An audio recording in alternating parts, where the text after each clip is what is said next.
Shalom saudara-saudari yang dikasihi Tuhan. Firman Tuhan sekarang ini berjudul Pemeliharaan Gembala yang Baik. Diambil dari Yohanes 10 ayat 1 sampai 21.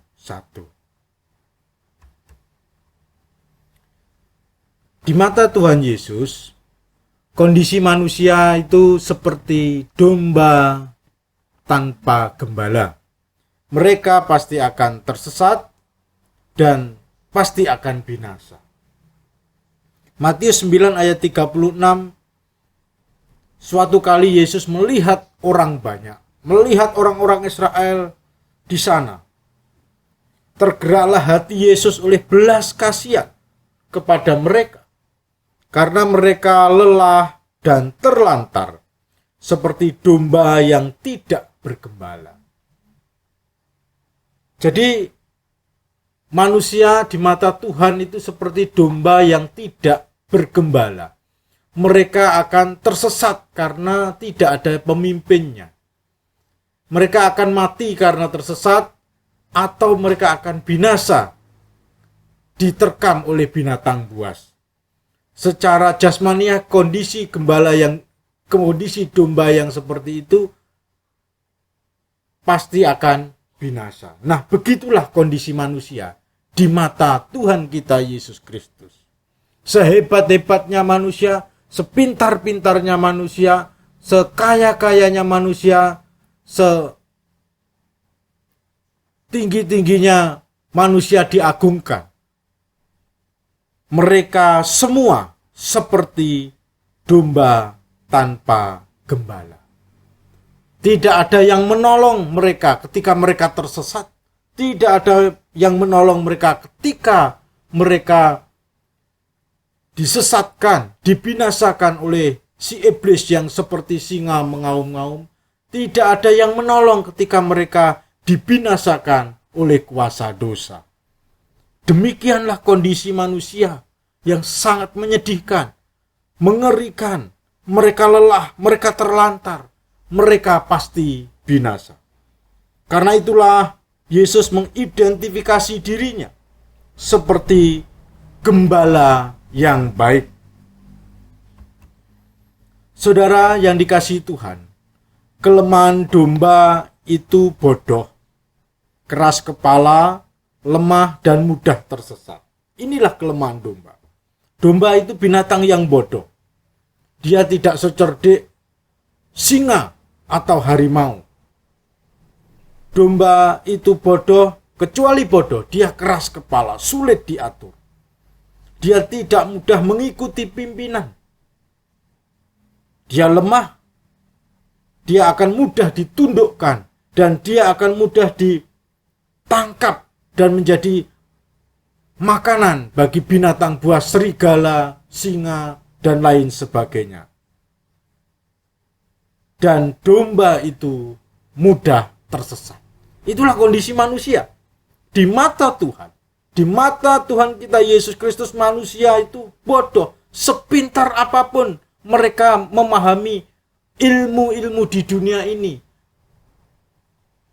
wahyu umum di dunia ini, anugerah umum di dunia ini, sepintar apapun mereka memahaminya, mereka tetap bodoh di mata Tuhan. Memang mungkin mereka merasa lebih pintar dibanding orang lain, tetapi mereka itu bodoh dibandingkan Allah yang maha bijak, dibandingkan Yesus yang maha bijaksana. Dan itulah keberadaan domba yang sangat menyedihkan. Manusia seperti domba yang menyedihkan, kecuali bodoh. Mereka keras kepala, tidak mudah diatur, tidak mudah mengikuti instruksi, perintah, pimpinan, dan lain sebagainya. Mereka lemah, secara tenaga mereka lemah dan mudah tersesat. Itulah kondisi kita masing-masing. Karena itu kita membutuhkan pemeliharaan daripada gembala yang baik. Bukan gembala upahan, tapi gembala yang baik. Di dalam Yohanes 10 ayat 9 dan 10, Yesus berkata, "Akulah pintu. Barang siapa masuk melalui aku, ia akan selamat, dan ia akan masuk dan keluar, dan menemukan padang rumput. Aku datang supaya mereka mempunyai hidup, dan mempunyainya dalam segala kelimpahan. Saudara-saudari yang dikasihi Tuhan, Yesus di sini memperkenalkan dirinya sebagai pintu. Jesus is the door. Apa maksudnya dia sebagai pintu? Yesus adalah pintu, berarti dia adalah jalan menuju keselamatan. I am the door. Jalan menuju kehidupan yang berkelimpahan secara rohani di surganya.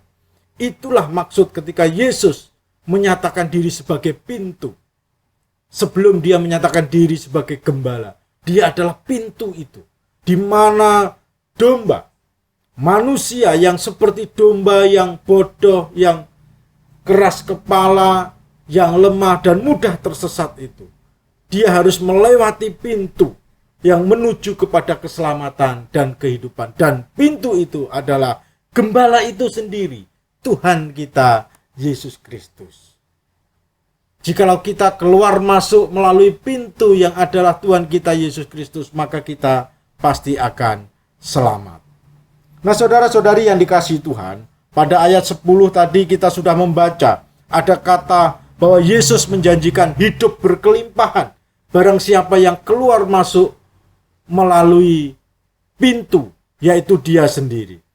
Kata berkelimpahan di sini bukan berarti kelimpahan materi, harta benda, kekayaan, atau hal-hal yang jasmaniah di dunia ini. Walaupun itu kita butuhkan, walaupun itu kita inginkan, namun ayat itu berkata bahwa kelimpahan itu bersifat rohania. Kata perison, yang berarti yang diterjemahkan berkelimpahan itu, artinya sangat tinggi, melampaui ukuran, berlebihan, kuantitas yang begitu melimpah, dan jauh melebihi apa yang bisa diharapkan atau diantisipasi oleh seseorang. Nah, ini yang luar biasa. Jadi kata Yunani perison itu artinya melampaui, sangat tinggi sekali, melimpah ruah. Ya tentu ini bukan hal-hal jasmania, bukan kebutuhan-kebutuhan jasmania yang akhirnya kita dilimpahi berkat-berkat jasmania begitu banyak oleh Tuhan. Namun ini menunjuk kepada yang rohania, yang jauh melampaui yang jasmania itu, yaitu yang kekal. Singkatnya, Yesus menjanjikan kita kehidupan yang jauh lebih baik, lebih daripada yang dapat kita bayangkan atau kita pikirkan.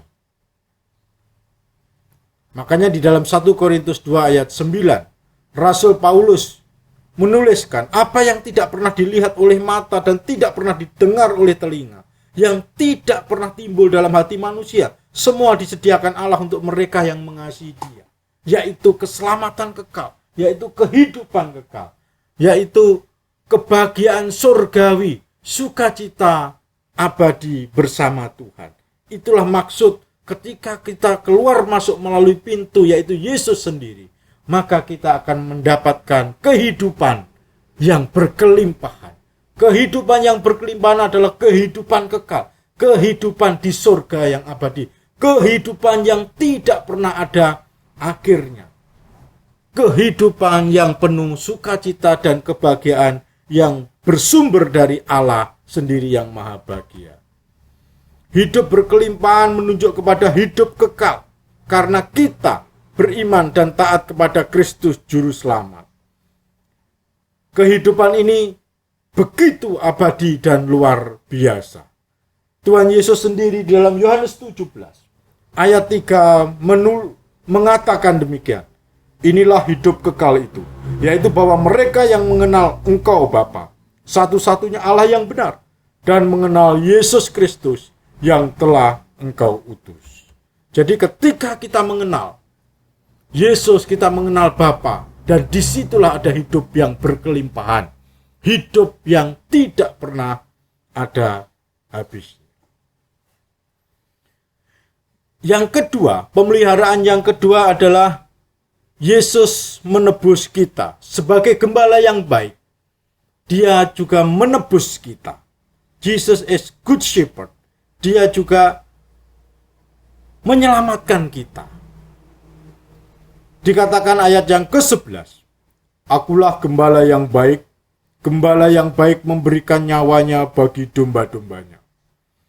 Di dalam 1 Timotius 2 ayat 5 sampai yang ke-6, Yesus yang telah menyerahkan dirinya sebagai tebusan bagi semua manusia. Saudara-saudari yang dikasihi Tuhan, gembala baik kita rela memberikan nyawanya untuk menyelamatkan kita, untuk mengalahkan musuh-musuh yang membinasakan kita. Baik itu musuh iblis itu sendiri, godaan iblis, dosa, dan akibat dosa yaitu maut, kematian itu dikalahkan oleh Kristus ketika Kristus menyerahkan dirinya sebagai tebusan dosa di kayu salib. Ketika Kristus bangkit dari kematian, dia mengalahkan kematian itu. Sehingga kematian tidak berkuasa lagi atas Yesus Kristus dan atas setiap orang yang percaya kepada dia. Itulah berkat.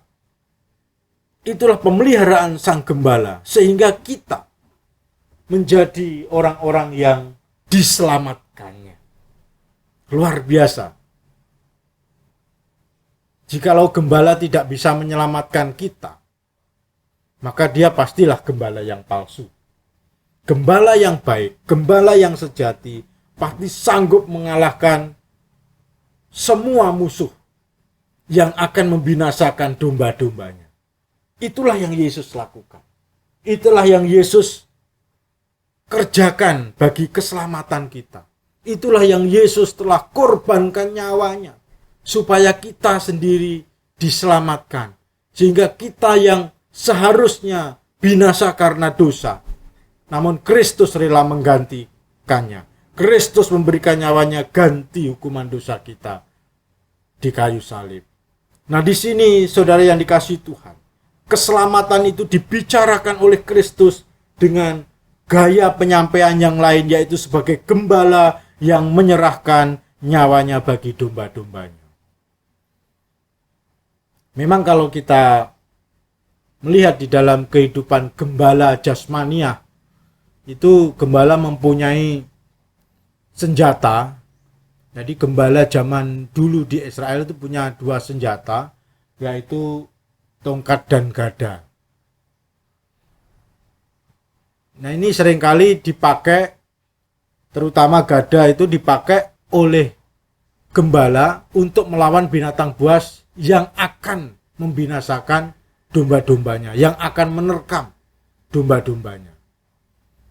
Sementara tongkatnya yang ujungnya melengkung itu untuk menarik domba-dombanya yang berjalan di dalam kesesatan. Itulah pemeliharaannya.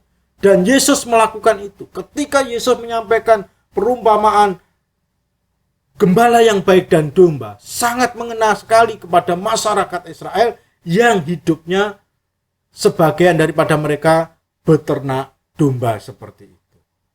Jadi Yesus bukan saja membimbing mereka kepada rumput yang hijau, membimbing mereka di dalam kebenaran, tapi Yesus mengorbankan dirinya supaya mereka tidak binasa, melainkan beroleh hidup yang kekal di dalam Dia.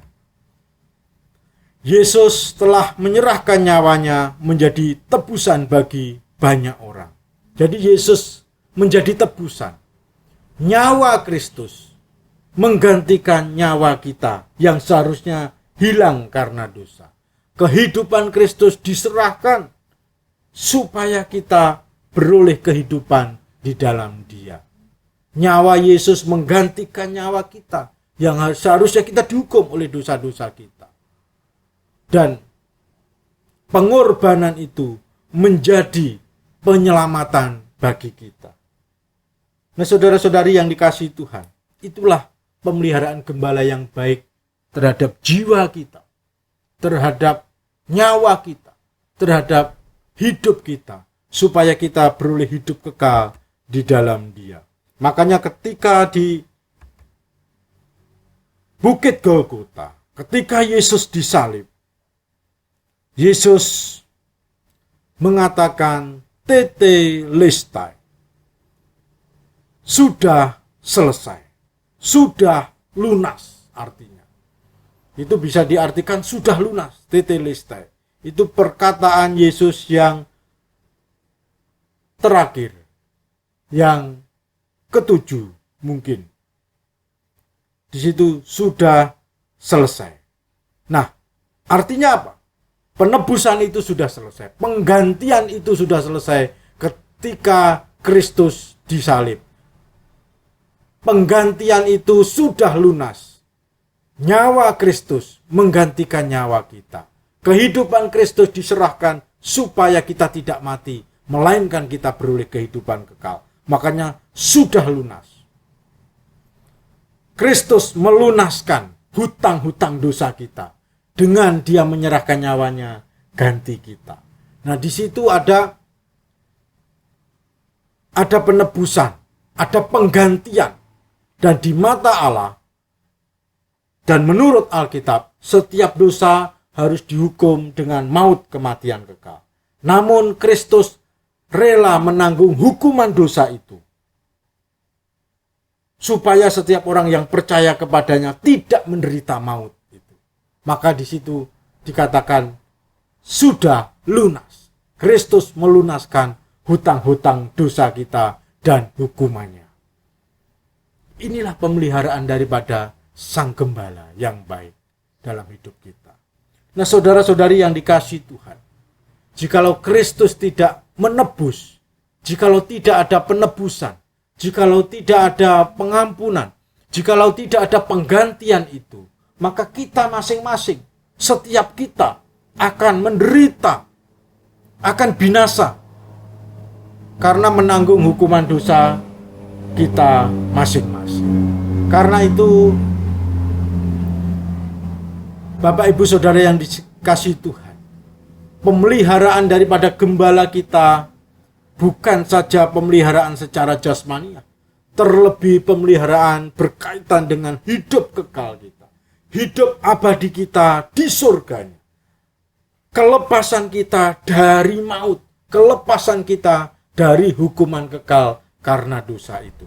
Itulah penebusannya, itulah pemeliharaannya, itulah karya penyelamatannya bagi kita. Makanya tidak salah ketika Rasul Petrus menyebut Yesus sebagai gembala pemelihara jiwa. Rasul Petrus menuliskan di dalam 1 Petrus pasal yang kedua ayat 24 sampai 25. Ia, Yesus sendiri telah memikul dosa kita di dalam tubuhnya di kayu salib, supaya kita yang telah mati terhadap dosa hidup untuk kebenaran. Oleh bilur-bilurnya kamu telah sembuh. Sebab dahulu kamu sesat seperti domba, tetapi sekarang kamu telah kembali kepada gembala dan pemelihara jiwamu. Jadi gembala yang baik adalah pemelihara jiwa kita, karena dia sudah menebus kita, sudah memikul dosa kita di kayu salib. Memikul dosa kita dengan menyerahkan nyawanya, mengorbankan nyawanya, ganti nyawa kita. Mengorbankan kehidupannya, ganti kehidupan kita, supaya kita dapat hidup kekal di dalam dia, dan supaya kita hidup dalam kebenarannya, hidup dalam ketaatan kepada dia. Dulu memang kita sesat seperti domba itu, sesat dan pasti binasa. Tapi sekarang Kristus yang baik itu telah membawa kita kembali. Kristus yang baik itu telah menyelamatkan kita. Kristus yang baik itu telah membimbing kita kembali di jalan menuju surganya. Gembala yang baik itu pemelihara jiwa kita, sehingga jiwa kita terpelihara, tidak dibinasa karena dosa di neraka kekal, tidak binasa karena ketersesatan kita, melainkan kita dipelihara untuk kita menikmati hidup kekal bersama-sama dengan dia di surganya. Saudara yang dikasihi Tuhan, ada dua berkat yang Tuhan berikan kepada kita, yaitu berkat kekal di surga dan berkat sementara. Seringkali pandangan-pandangan kita, keinginan-keinginan dan ambisi-ambisi kita itu hanya berkaitan dengan berkat sementara. Kalau hanya untuk itu, maka Kristus tidak perlu datang ke dunia untuk menjadi tebusan, untuk menjadi pemelihara jiwa, untuk menjadi gembala yang baik menyerahkan nyawanya. Justru untuk berkat yang kekal itulah Kristus rela melakukan itu, supaya kita beroleh berkat yang kekal di surganya yang mulia itu. Maka Kristus rela mengorbankan nyawanya untuk menyelamatkan kita dari hukuman dosa yang mengerikan itu. Nah, saudara yang dikasihi Tuhan, jikalau Kristus sudah memberikan berkat yang kekal, yaitu hidup kekal sudah dianugerahkan kepada kita, maka berkat di dunia pastilah Dia cukupkan. Jadi jangan khawatir, berkat di dunia pasti Dia akan cukupi. Jikalau yang terbesar saja yaitu hidup kekal sudah Dia anugerahkan melalui penyalipannya, pengorbanannya di kayu salib itu, apalagi berkat-berkat yang kecil di dunia. Hidup sementara di dunia ini pasti Dia akan cukupkan. Logikanya demikian di Alkitab itu. Yang terbesar itu hidup kekal, yang terbesar itu pengampunan dosa dan keselamatan kita. Itu sudah Dia anugerahkan melalui penyalipan, karya penebusan Kristus yang mati, Kristus yang bangkit dan kembali ke surga menjamin keselamatan kita. Tentu berkat-berkat yang kecil itu akan dicukupkannya ketika kita hidup di dunia ini. Seperti seorang ayah, seorang orang tua, jikalau dia tahu kebutuhan anaknya yang misalnya ada kebutuhannya butuh kendaraan sepeda motor untuk kuliah atau kerja. Orang tua membelikan harga sepeda motor itu 20 atau sampai 30 juta. Belikan karena itu kebutuhannya. Namun suatu kali anaknya meminta lagi kebutuhan yang lebih kecil. Misalnya untuk membeli handphone yang harganya sekitar 2-5 juta. Jikalau yang sepeda motor 30 juta saja diberikan, apalah artinya handphone yang harganya 5 juta. Kan gitu. Yang terbesar saja Tuhan berikan, apalah artinya berkat-berkat kecil untuk kebutuhan hidup kita di dunia. Bagi Tuhan itu kecil berkat di dunia. Tuhan tidak perlu harus berkorban, mengorbankan nyawanya untuk mencukupi kebutuhan kita di dunia. Semuanya sudah didesain di dalam anugerah umumnya. Nah, inilah saudara yang dikasihi Tuhan, makanya kita tidak perlu khawatir ketika kita memiliki gembala yang baik.